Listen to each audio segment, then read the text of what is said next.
अस्सलाम वालेकुम। आज हम लोग बात करते हैं स्टडी टेक्निक्स के हवाले से। हम लोग यही सुनते आए हैं कि पढ़ो पढ़ो पढ़ो, तो पढ़ने का क्या सिर्फ यही तरीका है कि हम लोग किताब से बार बार उसको रीड करते रहें, या फिर कोई और टेक्निक्स भी है कि जिससे हम लोग पढ़ाई कर सकते हैं। तो आज की वीडियो के अंदर मैं आपके साथ शेयर करूँगा 10 scientific research based study techniques, और इनके मैं कॉमन जो नेम्स यूज़ होते हैं मैं वो इस्तेमाल करूँगा, ताकि अगर आप इनके ऊपर मज़ीद रिसर्च करना चाहें या कोई और मज़ीद तफसीलात इनकी देखना चाहें तो आप आराम से देख लें। तो सबसे पहली जो टेक्निक है वो है एक्टिव रीडिंग। ठीक है, इसमें सबसे पहले हमें ये समझने की ज़रूरत है कि एक चीज़ होती है रिकग्निशन और एक होता है रिकॉल या रिट्रीवल। ठीक है, अब मैं ये सब बात आपको समझाऊँ। जब आप किताब से ये पढ़ रहे हैं तो आप सिर्फ उसको रिकग्नाइज़ करें। जैसे आप बार बार पढ़ रहे हैं, आप सिर्फ उसको रिकग्नाइज़ करें। जैसे अगर हम लोग बहुत अरसे के बाद किसी बंदे को देखें तो वो बंदा हमें वैसे याद नहीं होता, लेकिन अगर हम उसको देखते हैं तो हमें पता होता है कि हाँ, हमने इसको पहले कहीं पे देखा है। ठीक है, बिल्कुल इसी तरह का केस इधर है। ठीक है, हम लोग बार बार पढ़ रहे हैं, हमें लग रहा है कि हमें ये आता है, लेकिन वो हकीकत में हमारे जहन के अंदर नहीं बैठा होगा। तो अब इसका क्या हल है? आपने एक बार इसका हल ये है कि आपने एक बार पढ़ लिया। ठीक है, उसके बाद आपने अपने जहन के ऊपर ज़ोर डाल के उसको रिट्रीव करना है। ठीक है, यानी कि किताब से देखे बगैर अपने जहन के ऊपर ज़ोर लगाना है और फिर देखना है, अपने रिट्रीव करना है अपने जहन के अंदर से कि वो क्या था जो लिखा हुआ था किताब के अंदर। इससे पता क्या होगा, इससे जो आपके न्यूरोनल पाथवेज हैं जिनकी वजह से आपने वो चीज़ याद की होगी वो स्ट्रॉन्ग होंगे, और इसके अलावा आपको पता चलेगा कि आपकी गलती कहाँ पर है। ठीक है, आपको अपनी गलतियाँ पता चल जाएंगी, जिसकी वजह से आप उन गलतियों के ऊपर काबू पा के आप लोग पढ़ाई के अंदर एक्सेल कर सकते हैं। अच्छा, अब हम लोग इसकी बात कर लेते हैं कि इसका बेहतरीन तरीका क्या है। तो इसका बेहतरीन तरीका होता है टेस्ट जो आप देते हैं। ठीक है, अब टेस्ट का ज़ाहिरी बात है उस वक्त कोई फ़ायदा नहीं होगा कि अगर आप चीटिंग वगैरह करके देते हैं या कोई ऐसा काम करते हैं तो उसका फ़ायदा नहीं होने वाला। ठीक है, टेस्ट का बेसिक मकसद यही है कि आप लोगों को अपनी गलतियाँ पता चलें और आप लोग जो हैं नॉलेज को रिट्रीव करें अपने जहन से, ताकि आपका जो नॉलेज है वो आपके जहन के अंदर पुख्ता हो जाए। ठीक है, तो टेस्ट आपने देखना है, लेकिन टेस्ट में आपने चीटिंग नहीं करनी। ठीक है ना, अगर आप चीटिंग करेंगे तो उसका कोई फ़ायदा वगैरह आपको नहीं होने वाला। ठीक है, शॉर्ट टर्म तो आप नंबर ले जाएंगे, लेकिन जब आपका बोर्ड का पेपर आएगा या MD कैट का पेपर होगा तो उसमें आपको मार्क खा जाएंगे, क्योंकि आपको अपनी गलतियाँ ही नहीं पता होंगी। इसके बरक्स अगर कोई बंदा चीटिंग नहीं करता और वो अपनी गलतियों के ऊपर काबू पाता है टेस्ट दे के और मुसलसल रिट्रीव करता है अपने जहन से नॉलेज को, तो वो जो है वो आपसे काफ़ी ज़्यादा आगे निकल जाएगा। ठीक है, अब इसके अलावा टेस्ट के अलावा हमारे पास इसका सोर्स है पास्ट पेपर्स। ठीक है, पास्ट पेपर्स के काफ़ी फ़ायदे होते हैं। ठीक है, सबसे पहले तो ये होता है कि ये एक्टिव रिकॉल का एक काफ़ी अच्छा सोर्स है। ठीक है, आपने कोई क्वेश्चन पढ़ा पास्ट पेपर के अंदर से, उसके बाद आप लोगों ने अपने जहन के अंदर ही सोचा कि इसका जवाब क्या होगा, फिर आपने चेक किया कि क्या मैंने इसका जवाब सही बताया या मेरा जवाब गलत है। ठीक है, उसके अलावा ये होता है कि पास्ट पेपर में से बहुत सारे सवाल जो हैं वो रिपीट होते हैं, तो उससे आपको बहुत ज़्यादा फ़ायदा हो जाता है, क्योंकि आप लोग बार बार वो क्वेश्चंस करेंगे पास्ट पेपर से, तो आप लोगों के जहन के अंदर वो अच्छी तरह से बैठेंगे। उसके अलावा अगर वो क्वेश्चंस रिपीट ना भी हो तो आपको पता चल जाएगा कि किस तरह के क्वेश्चंस पेपर के अंदर पूछे जाते हैं। तो आप लाइफ के किसी भी पार्ट के अंदर हों तो पास्ट पेपर उसके अंदर लाजमी आपको पढ़ने पड़ते हैं। पास्ट पेपर से बहुत ज़्यादा फ़ायदा होता है क्योंकि क्वेश्चन रिपीट भी होते हैं, उसके अलावा आपका रिट्रीवल भी हो जाता है, और उसके अलावा आपका क्वेश्चन भी आपके रिपीट हो जाते हैं। ठीक है, इसके बाद अगली टेक्निक आती है, हमने एक्टिविटी रिकॉल की बात करी, अगली टेक्निक है स्पेस रेपिटेशन। ठीक है, स्पेस रेपिटेशन क्या है? अब इसका ये होता है कि आपने बार बार वो चीज़ रिवाइज़ करनी है। ठीक है ना, अगर आप रिवाइज़ नहीं करेंगे तो आपको वो चीज़ भूल जाएगी। ठीक है, और इस तरह आपने रिवाइज़ करनी है कि पहले थोड़ा कम इंटरवल था, जैसे आपने पहली दफ़ा किया और फिर उसके बाद दूसरी दफ़ा किया, तो इनके दरमियान जो टाइम गैप है वो थोड़ा कम होगा, फिर उसके बाद दूसरे और तीसरे के दरमियान थोड़ा और हो गया, फिर तीसरे और चौथी बार रिवाइज़ करने के दरमियान थोड़ा और हो गया। ठीक है, तो ये होती है स्पेस रेपिटेशन। इसके मतलब मैंने एक पहले भी वीडियो बनाई है, उसका मैं लिंक आपको दे दूँगा। ठीक है, तो आप वो भी देख सकते हैं। और इसके अंदर ये होता है कि जैसे टेस्ट है, इसका भी बेहतरीन तरीका टेस्ट है। आप लोग अकेडमीज़ में होते हैं तो आपके मुख्तलिफ टेस्ट होते हैं, पहले मंथली टेस्ट आ जाते हैं, फिर उसके बाद half book, quarter book, full book वगैरह, तो आपकी इसका बहुत अच्छी तैयारी हो जाती है। तो इस वजह से आपने टेस्ट जो हैं उनको लाजमी अच्छे तरीके से तैयार करना है, और फिर उसके अलावा जो है ज़ाहिर बात है चीटिंग नहीं करनी है आप लोगों ने। और उसके अलावा हमारे फिजियोलॉजी के जो प्रैक्टिकल्स करवाते हैं किंग एडवर्ड मेडिकल यूनिवर्सिटी में, वो एक बात अक्सर कहा करते हैं और मुझे उनकी बात काफ़ी अच्छी लगती है कि revision is the best method of learning. ठीक है, आप जितना ज़्यादा रिवाइज करेंगे उतना ज़्यादा आप लर्न करेंगे। ठीक है, तो दूसरी टेक्निक हो गई हमारे पास स्पेस टेक्नीशियन। तीसरी टेक्निक है जिसके अंदर आपने अपनी जो रोज़ का रोज़ आप लोग पढ़ते हैं वो आपने किस तरह अपनी टेक्स्ट बुक से पढ़ना है। ठीक है, तो उसका जो मेथड है वो है SQ3R मेथड। अब SQ3R मेथड क्या है? SQ3R इसके जो स्टैंड करता है वो इसके लिए सर्वे, क्वेश्चंस, रीड और रिसाइन। ठीक है, अब सर्वे के अंदर आपने क्या करना है? सर्वे का मतलब यह है कि आपने सबसे पहले आपको कोई भी चीज़ आपके टीचर ने पढ़ाई, आप घर आए, आपने उसको तैयार करना है। ठीक है, आप सबसे पहले डायग्राम्स को देखेंगे, जो ग्राफ्स वगैरह को बने हुए उनको सिर्फ नज़र मारेंगे। ठीक है, कुछ करना नहीं है। और उसके अलावा जो है बोल्ड वर्ड्स को देख लेंगे, क्या क्या बोल्ड होगा। इससे आपका ब्रेन जो है ना वो प्राइम हो रहा होगा कि उसने क्या क्या ध्यान करना है, और जब आप पढ़ने के लिए बैठेंगे तो आपको ज़्यादा अच्छी तरह ध्यान होगा। इसके अलावा जो क्वेश्चन है, क्वेश्चन आपने क्या करना है? क्वेश्चन आपने करना है कि मतलब जैसे कोई बोल्ड वर्ड है तो आपने क्वेश्चन करना है कि ये क्या चीज़ है, और आपने करना है कि ये इसके मुतालिक मेरे टीचर ने मुझे लेक्चर के अंदर क्या बताया। ठीक है, तो ये हो गया क्वेश्चन। उसके बाद आता है 3R, रीड, रिसाइट, रिवीड। रीड के अंदर ये है कि आपने पूरा जो चैप्टर है उसको रीड करना है। ठीक है ना। रिसाइट क्या है? रिसाइट वही है एक्टिव रिकॉल। ठीक है, आपने अपने जहन के ऊपर जोर लगा के उसको अपने दिमाग से रिट्रीव करना है। ठीक है, उसके बाद आ जाता है रिव्यू। रिव्यू के अंदर आ जाता है कि आपने अपने आपसे क्विज़ करना है। ठीक है, यानी अपने आप को टेस्ट करना है। ठीक है ना, अगेन टेस्ट सबसे अच्छा इसका सोर्स है। उसके अलावा आपने जो है जब आपने कोई टॉपिक किया तो उसके फ़ौरन बाद आपने पास पेपर देख लेना है। यही तरीका मैंने किया था और इसका मुझे बहुत फ़ायदा हुआ। ठीक है, उसके फ़ौरन बाद आपने पास पेपर देख लेने हैं, और उसके लिए मुख्तलिफ कंपनीज़ के होते हैं पास पेपर, जैसे स्कॉलर्स वगैरह के या A+ पब्लिशर्स के जिनके अंदर ये होता है टॉपिक वाइज आपको ना पास पेपर के क्वेश्चन दिए होते हैं।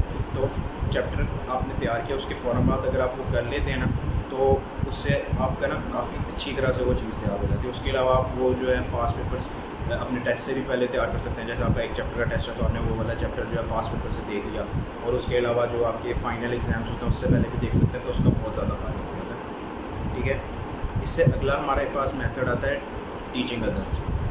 दूसरों को आप पढ़ा के आप लोगों को बहुत अच्छी समझ आती है। आइंस्टाइन का ये कॉल है, if you can explain it simply you don't understand it well enough. ठीक है, आप लोगों अगर किसी और को चीज़ नहीं समझा सकते तो इसका मतलब यह है कि आपको वो चीज़ खुद अच्छी तरह से समझ में। ठीक है, अब आप दूसरे को अगर कोई चीज़ समझाते हैं तो उससे क्या फ़ायदा होता है? उससे ये फ़ायदा होता है कि आपको उसकी ज़्यादा अच्छी अंडरस्टैंडिंग हो जाती है। ठीक है ना, आप उस वक्त तक किसी को समझा नहीं सकते जब तक आप खुद अच्छी तरह से अंडरस्टैंड नहीं करेंगे। दूसरे को समझाने के लिए ज़ाहिर बात है आप अपने जहन के ऊपर अपना जो दिमाग है वो लड़ाएंगे कि आपने किस तरह से इसको एक्सप्लेन करना है। तो आपका खुद का खुद जो है आपका कॉन्सेप्ट वो बेहतर होता है। अब अगर आपको ये होता है कि जैसे कोई है नहीं आपके पास पढ़ाने के लिए, या किसी को समझाना नहीं चाहते, जैसे कुछ लोगों को ये होता है कि मैंने तैयारी की है तो मैं कि दूसरों को समझाऊँ, तो उसका भी हल ये है कि आप सोचें कि आप किसी 5 साल के बच्चे को पढ़ाने हैं। ठीक है ना, अब तो उस हिसाब से आप अपने जहन के अंदर बनाएं कि आप उसको किस तरह से वो चीज़ एक्सप्लेन करें। ठीक है, तो इससे आपका बहुत ज़्यादा फ़ायदा होगा। अगली जो टेक्निक है हमारे पास वो है माइंड मैपिंग। अब माइंड मैपिंग क्या चीज़ है? माइंड मैपिंग में ये होता है कि आपके पास जो मुख्तलिफ कॉन्सेप्ट्स हैं आप उनको आपस में इंटर रिलेट करते हैं। ठीक है, जैसे एक मेन आइडिया, ठीक है, उससे मुख्तलिफ ब्रांचेज निकलेंगी। ठीक है ना, फिर उन ब्रांचेज के मज़ीद आगे ब्रांचेज निकलेंगी। जैसे कोई मिसाल के तौर पे आपने वायरस को लिया हुआ, ठीक है, वायरस की आप क्लासिफिकेशन करते हैं। ठीक है, उसकी जो क्लासिफिकेशन है उनकी मज़ीद क्लासिफिकेशन करते हैं, सिर्फ एक मिसाल के तौर पे। तो ये इसको कहते हैं माइंड मैपिंग। और इसका तरीका ये होता है कि आप दरमियान में कोई एक गोल दायरा बना दें या कुछ भी बना दें, उसके अंदर मेन आइडिया लिखना और उसके बाद ब्रांचेज वगैरह बना दें, तो इसको कहते हैं माइंड मैपिंग। ये होता है कि आपके पास जितने भी कॉन्सेप्ट्स हैं ना आप उन सारों को एक दूसरे के साथ रिलेट कर रहे हैं। ठीक है, अब ये जो तरीके हैं ना ये यूनिवर्सिटी स्टूडेंट्स और इंडिकेट स्टूडेंट्स के लिए काम आते हैं ज़्यादातर। जो FSC के स्टूडेंट्स हैं उनके लिए कोई खास इसका फ़ायदा नहीं है, क्योंकि आपने किताब से ही करना होता है, तो ये टेक्निक आपको कोई खास फ़ायदा नहीं है। ठीक है, इसके बाद हम लोग आ जाते हैं यूज़ ऑफ पिक्चर्स के ऊपर, ठीक है। अब पिक्चर्स जो होती हैं उनसे हमें काफ़ी अच्छी तरह से चीज़ें याद रहती हैं अगर हम वर्ड्स की निस्बत अगर देखें, ठीक है। तो इसके ऊपर जब मैं रिसर्च कर रहा था तो इसके ऊपर एक साइंस न्यूज़ फॉर स्टूडेंट्स एक वेबसाइट है, ठीक है। उसमें वो लिखते हैं कि pictures can really boost your memory of the material and if there aren't any pictures in your book creating them can be really useful, ठीक है। अब इसका ये मतलब है कि अगर हमारी किताब में भी कोई तस्वीरें नहीं हैं तो हम लोग वो तस्वीरें जो है हम लोग खुद अपने से बना सकते हैं, ठीक है। या इंटरनेट को हम लोग इस्तेमाल कर सकते हैं। जैसे मैं मिसाल देता हूँ कि जो फंजाई वाला चैप्टर था, फर्स्ट ईयर के हमारे वैसे पेपर नहीं होते लेकिन तैयारी वगैरह थी हमारी, उसमें फंजाई की ना मुख्तलिफ क्लासेस थी, ठीक है। तो अब क्लासेस की वैसे समझ ही नहीं आती थी, ना किताब के अंदर कोई इतनी अच्छी डायग्राम होती थी। तो उसके लिए ना मैं इंटरनेट के ऊपर सर्च करता था कि कौन सी डायग्राम्स हैं, मुख्तलिफ डायग्राम्स मैंने इंटरनेट से सर्च करके अपने मोबाइल के अंदर डाउनलोड करके रखी हुई थी, और जब भी मैं चैप्टर पढ़ता था तो मैं वो डायग्राम अपने साथ रख लेता था ताकि मुझे अच्छी तरह से याद हो जाए कि कौन सी टाइप जो है उसकी कैरेक्टरिस्टिक्स हैं, ठीक है। उसके बाद हम लोग आ जाते हैं, ये है रिकॉल बिफोर स्लीप, ठीक है। अब होता ये है कि जब हम लोग सो रहे होते हैं तो उससे बिल्कुल पहले हम लोग जो काम करते हैं ना वो हमारे दिमाग के अंदर हमारा जो ब्रेन है वो उसके ऊपर प्रोसेस करता रहता है, ठीक है। और उसकी वजह से वो चीज़ जो है ना वो हमें काफ़ी अच्छी तरह से रिटेन रहती है। तो इसका सबसे अच्छा तरीका ये है कि जैसे आपने पूरे दिन के अंदर जो कुछ भी याद किया आप तो उसको सोने से पहले ना बिल्कुल अपने ज़हन के अंदर उसको याद करें कि आपने क्या क्या चीज़ याद की थी आज के दिन, ठीक है। और फिर उसके बाद आप लोग सो जाएँ तो इसका जो है ना काफ़ी ज़्यादा फ़ायदा होगा, क्योंकि एक तो आप लोग एक तरह से रिकॉल कर रहे होंगे, दूसरा ये कि आप लोग जो सारा कुछ आपने तैयार किया उसको समराइज़ कर रहे होंगे, यानी कि शॉर्ट फॉर्म में आप लोग याद करेंगे कि मैंने क्या क्या याद किया था। उसके अलावा जो है आप अपने दिमाग को सोते में एक्टिवेट कर देंगे कि वो इस चीज़ के ऊपर सबकॉन्शियसली काम करता है, ठीक है। तो ये भी काफ़ी अच्छा तरीका है। उसके अलावा एक और तरीका है कि जो भी चीज़ है उसके अंदर हम लोग एग्ज़ाम्पल्स ढूँढें, जैसे इंग्लिश के जितने भी रूल्स होते हैं उनके अंदर हमें एग्ज़ाम्पल्स की ज़रूरत पड़ती है, ठीक है। वो वैसे नहीं समझ आते, आप जब तक एग्ज़ाम्पल नहीं देखेंगे आपको उन रूल्स की समझ ही नहीं लगेगी, ठीक है। तो ये भी काफ़ी अच्छा तरीका है कि एग्ज़ाम्पल्स जो हैं वो हम लोग देखें। और इसके बाद जो तरीका है वो हमारे पास है कि मल्टीटास्किंग जो है, यानी एक वक्त में काफ़ी सारे टास्क होते हैं, इसको बिल्कुल बंद कर दें, ठीक है ना। अगर आप पढ़ने बैठे तो आपने सिर्फ पढ़ना ही, ये नहीं कि पढ़ने के लिए बैठे हैं तो अच्छा मैं पानी ले जाता हूँ या गर्मी लग रही है मुझे तो मैं AC चला लेता हूँ। मतलब जिस वक्त आप पढ़ने के लिए बैठे ना उस वक्त आपने बिल्कुल सिर्फ और सिर्फ पढ़ना है, ठीक है। और इसके साथ साथ ये भी इसमें है कि आपने जैसे बायोलॉजी खोली है, ठीक है। अब आपको कोई टॉपिक मुश्किल लग रहा है, आप कहते हैं कि चलो मैं फिज़िक्स खोल लेता हूँ, फिज़िक्स में कोई टॉपिक मुश्किल लगा आप केमिस्ट्री का छोड़िए, ठीक है। ये तरीका भी सही है, यानी आप अगर बैठे हैं उस पर तो चाहे वो आपको मुश्किल लग रहा है आपने वो काम करके उठना है, ठीक है ना। उसको मतलब टास्क शिफ्ट नहीं कर लेना कि पहले एक काम कर रहे हैं और फिर उसके बाद दूसरे काम कर रहे हैं, मतलब एक ही टाइम में मुख्तलिफ चीज़ें कर रहे हैं, ये काम बड़ा ख़राब होता है। इसकी वजह से आपका फोकस जो है वो बहुत ख़राब हो जाता है और आपको बहुत ज़्यादा टाइम लगता है काम करने। और इसके बाद सबसे एविडेंट है एक और सबसे ज़्यादा इम्पोर्टेंट है, इसके ऊपर बाकायदा मैं एक अलहदा से वीडियो भी बनाने का सोच रहा हूँ, वो है कि अपनी इन्वायरमेंट से डिस्ट्रैक्शंस को रिमूव करते हैं, ठीक है। जैसे आपका फ़ोन है, आपका कोई भी चीज़ है जो आपको डिस्टर्ब करती है तो उसको आप वहाँ से रिमूव करते हैं। जैसे जो फ़ोन है, आपका फ़ोन है, उसको आप बंद करके किसी और कमरे में रखते हैं पढ़ाई के वक्त, ठीक है। क्योंकि अगर आप अपने पास रखेंगे तो आप जब पढ़ते पढ़ते थक गए आप कहते हैं कि चलो मैं व्हाट्सएप या इंस्टाग्राम खोल के देख रहा हूँ। अब आप वो इंस्टाग्राम या व्हाट्सएप खोल के देखे और ये एक आधा घंटा वहीं पे ऐसे ही निकल गया, ठीक है। तो इससे काफ़ी ज़्यादा टाइम ज़ाया हो जाता है और ऊपर से आप थोड़े से भी थकेंगे तो आप मोबाइल को निकाल लेंगे, ठीक है। इसके बरक्स अगर आपका मोबाइल जो है किसी और कमरे में पड़ा और किसी और कमरे में भी अगर कोई जितना दूर कमरा हो उतना ज़्यादा बेहतर है। तो अगर कोई बहुत ही ज़्यादा दूर आपका मोबाइल पड़ा हुआ है तो आप लोग जो हैं आप लोग जाएंगे नहीं वहाँ पे, आप लोग कहेंगे क्या यार मैं वहाँ पे जाऊँ। अगर आपको बहुत ज़्यादा ज़रूरत पड़ेगी मोबाइल की, जैसे आपने कोई चीज़ तैयार करनी है, तो फिर आप उस सूरत में से मोबाइल को निकाल देंगे, इतनी दूर जाएंगे। नहीं तो आप इम्पल्सिवली तो आप नहीं निकालेंगे कि उधर पड़ा हुआ है आपका मोबाइल तो आप निकालेंगे। उसके अलावा एक और तरीका जो मेरे लिए बहुत अच्छा है और मुझे इसका बहुत फ़ायदा हुआ। अभी भी मेरे साथ मैं यही किया हुआ है। वो ये है कि जो आपके सोशल मीडिया ऐप्स हैं, जितने भी सोशल मीडिया ऐप्स हैं, चाहे व्हाट्सएप है, इंस्टाग्राम है, फेसबुक है, इनके नोटिफिकेशन आप लाजमी दें, ठीक है, ताकि अगर आपका मोबाइल आपने बंद नहीं भी किया हुआ तो आपको व्हाट्सएप वगैरह पे कोई नोटिफिकेशन ना हो, ठीक है।